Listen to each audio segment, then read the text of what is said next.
পাকিস্তানের 2024-এর সাধারণ নির্বাচনে এককভাবে সবচেয়ে বেশি আসনে জয়লাভ করেও সরকার গঠন করতে পারেনি ইমরান খানের পিটিআই। এখন তিনি আছেন আদিয়ালা কারাগারে। জেলে থেকেই আবারও বিস্ফোরক বক্তব্য দিলেন।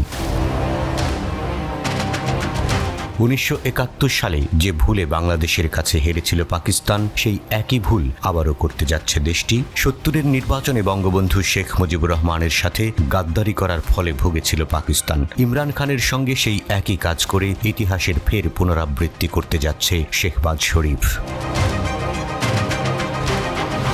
এমনিতেও ভয়াবহ অর্থনৈতিক সংকট, তার উপর ফুঁসে উঠেছে রাজনৈতিক সংকটও, যার কোনো অন্ত খুঁজে পাচ্ছে না পাকিস্তান। এমন অবস্থায় পাকিস্তানের সাবেক প্রধানমন্ত্রী ইমরান খান হুঁশিয়ারি করলেন, আরেকটি ঢাকা ট্র্যাজেডির পথে যাচ্ছে পাকিস্তান। দেশটি এখন খাদের প্রান্তে দাঁড়িয়ে রয়েছে বলে দাবি তার।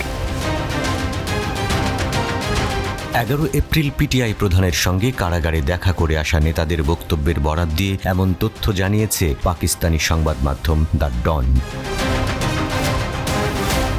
ইমরান খানের ভাষ্যমতে 1971-এর পর আরেকবার ভাঙনের গোড়ায় পাকিস্তান। এর আগে পাকিস্তানকে যুদ্ধে পরাজিত করে স্বাধীন দেশ গঠন করে বাংলাদেশ। সেই ঘটনার পুনরাবৃত্তি হতে পারে বলেই মন্তব্য করলেন পাকিস্তানের সাবেক এই প্রধানমন্ত্রী ও বর্তমান বিরোধী দলনেতা ইমরান খান।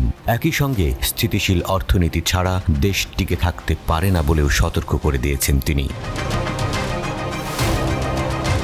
ইমরান খানের বক্তব্য উদ্ধৃত করে পিটিআই নেতা সালমান আকরাম রাজা বলেন, 1970 সালে সেনাপ্রধান ইয়াহিয়া খান ঝুলন্ত সংসদ চেয়েছিলেন, কিন্তু শেখ মুজিবুর রহমানের দল যখন স্পষ্ট সংখ্যাগরিষ্ঠতা পেল, তখন সেনাবাহিনী জালিয়াতি করে উপনির্বাচন করে, যাতে ইয়াহিয়া খান প্রেসিডেন্ট হতে চেয়েছিলেন, আর এর মাধ্যমে আওয়ামী লীগের 80টি আসন ছিনিয়ে নেওয়া হয়েছিল। ইমরান খানের মতে ইয়াহিয়া খান নিজেই রাষ্ট্রপতি হতে চেয়েছিলেন। 2024-এ এসে সেই একই ছবি দেখতে পাচ্ছেন ইমরান খান। তবে পার্থক্য এইটুকুই যে 71-এর এই ঘটনার পেছনে কলকাঠি নেড়েছিল লন্ডন, আর 2024 সালে এসে পাকিস্তানের এই দুর্দশা ডেকে এনেছে এই দেশেরই সরকার।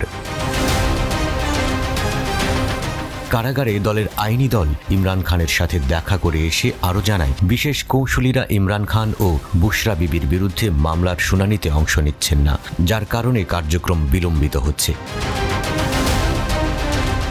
পাকিস্তানের বিশ্বকাপজয়ী সাবেক তারকা ক্রিকেটার ও অধিনায়ক ইমরান খান তেহরিক-ই-ইনসাফ বা পিটিআই দলটি গঠন করেন। 2018 থেকে 2022 সাল পর্যন্ত পাকিস্তানের প্রধানমন্ত্রী ছিলেন ইমরান। দুর্নীতি ও রাষ্ট্রীয় গোপন তথ্য ফাঁসের দায়ে 2023-এর আগস্ট থেকে কারাগারে বন্দী আছেন তিনি।